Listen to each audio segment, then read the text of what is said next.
other thing that is a really easy, cheap thing that you can do is the aesthetic where you slit cottons and then you do ties on those. And I found a bunch of tutorials that I put in one of the articles on the website that can be useful as a starting point for looking into that. Put another layer underneath, and then you have the color contrast. And you can do that with everything. You could also do it with layered shirts. So you can have a really slit up top layer in black, and you want your top layer to be black because that's what's going to touch the soot. And then you have your colored layer underneath, and then you've got the contrast. And then you can have the top layer be as racy as you want and still be conservative enough in whatever environment that you're in. Students who did that, where they did this, where they like did a series of cutouts across here, and then they actually sewed in a fabric underneath it. So if you didn't want to wear leggings underneath, you could glue it on if you don't want to sew it. Just make sure it's the same level of stretch, or else you'll have a problem. Well, think small, don't think big, think small. Think about doing a section that becomes, like, let's say, okay, you have a bodysuit. If you did, say, just this, some section right here, just like a little thing here. Now it depends, if you're gonna hoop, you have to be considering not being on the hoop line if you're doing body hooping. That is actually a thing to be concerned about if you're doing on body work or if you're doing contact rolls or things like that. You have to make sure that you're not having things sticking up in the parts of your body where it would be relevant. But you could also just do your neckline here, right? You could do some fanciness just through this portion. And even that will jazz it up. I am snobby about my rhinestones. Oh, that's not bad. That's not bad. I mean, I've used almost exclusively Swarovskis because, I mean, you may not be able to get a Swarovski in that size, but I've used almost exclusively Swarovskis because they have more refraction, and I think it does make a difference especially at a distance. The further back you are, the more you want it to be able to bling. But you know, as glitter girl, I have a reputation to maintain. You do not have to start with the top end. Well, that's not how I would do the burn test. I would hold it sideways like this. Stick it to your finger like this. Stick it on your finger like this. Then hold your finger up, and then you're gonna let the flame come up the side like that. And you count to 3. 1, 1,000, 2, 1,000, 3, 1,000. Are you ever gonna have fire on you longer than that? Probably not. You can start out and do a costume and then make another one. This is like the method of upcycling yoga pants is one of the cheapest possible ways to get high-end costumes with very little money. You buy your like $15, $20 yoga pants that work because they're the right blend, and then you just add cool stuff on top of it. You can do this. You can totally do this. You can. So if you have a strip of whatever cool embellishment, you can put it around your neckline, around part of your armpit. I wouldn't go all the way underneath your armpit because that can be feeling gross. And then you could put like a thing that comes down around your waist if you wanted, and then you could do a line down the side or around the cuff at the bottom. All of those are really simple ways to accentuate the costume with very little money and very little time. Next, costume. So I would start researching immediately, and I would look up hot fix rhinestone patches or stickers on Amazon. There are tons and tons and tons of them. You don't want adhesive ones, you want hot fix ones. And although you could do not hot fix and you could just do the kind that you're supposed to set, and then you could glue them on with E6000 if you're willing to do that. But you have to glue each one individually. If you hot fix it, what you can do is you can lay them all down.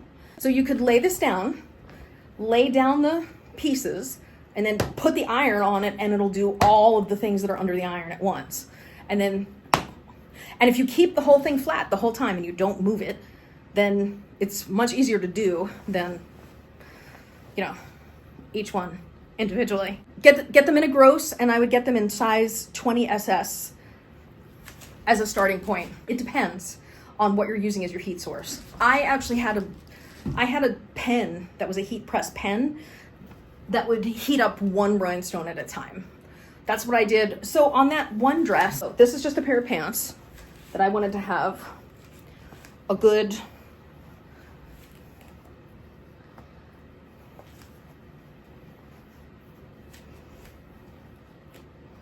Okay, so these are size 10 rhinestones.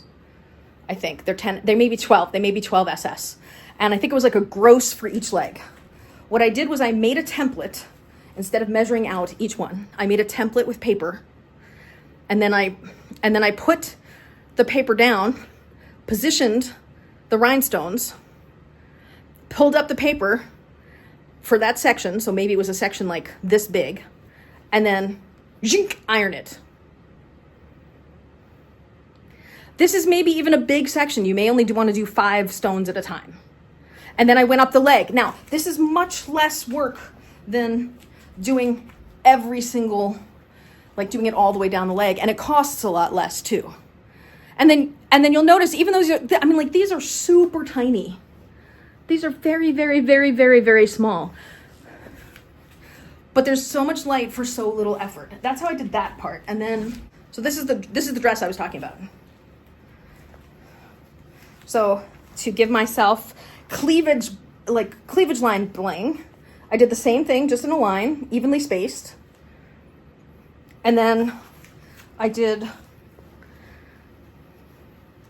this is the below my boobs section here, which you can't see because the camera's too high. So this goes right below, this is right under my boobs.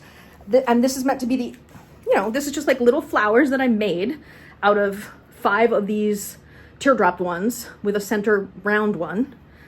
And no, I just like laid them out as I went, and I eyeballed it all. And then I eyeballed this little butterfly at the end. And then what I did for this part down at the bottom, some of these have come off, but I did 2, then 1, then 2, then 1, then 2, then 1, then 2, then 1. And I did measure them out. But I spent way more in rhinestones than I did on the dress, because I think the dress was only like $25. I think the rhinestones were like maybe less than 50, but quite possibly 50. But those are all Swarovskis. And also, just to be clear, that dress has been through the wash many, many, many, many times, and been through many, many, many performances. And that outfit is 12 years old, 11 years old, something like that. And that's one of the reasons I like Hot Fix, is because Hot Fix can go through the laundry. So I don't know how E6000 holds up in the laundry. I've never actually used E6000 for anything and put it in the laundry. Yeah, so I just don't know. I think that rhinestones are a super fun way to do it. I think the Cricut thing is also super fun and probably easier than rhinestones if you have a Cricut, or if you have access to a Cricut. It's actually much cheaper to do because you can get a roll of silver vinyl stuff that's like $15. So if you know somebody with a Cricut, then it's really easy. You buy a piece of artwork, you give them the vinyl, and you say, hey, please cut these at this size. Boom, done. Super easy. You don't even have to buy a piece of artwork if you have one. 11.5 by 11.5. Well, it depends on what Cricut they have. They have other ones. Yeah, but you just take an 11.5 piece and you put it next to an 11.5 piece and you put it next to an, you just like, although I would not plan them to be next to each other. I would plan a space in between. So maybe you do a strip and then a shape, and then a strip and then a shape. And that way, because then you don't have to worry about it lining up perfectly or having the illusion of it lining up perfectly either. Little things that you don't think about when you start, but then you're like, oh, I wish I'd known that worked that way.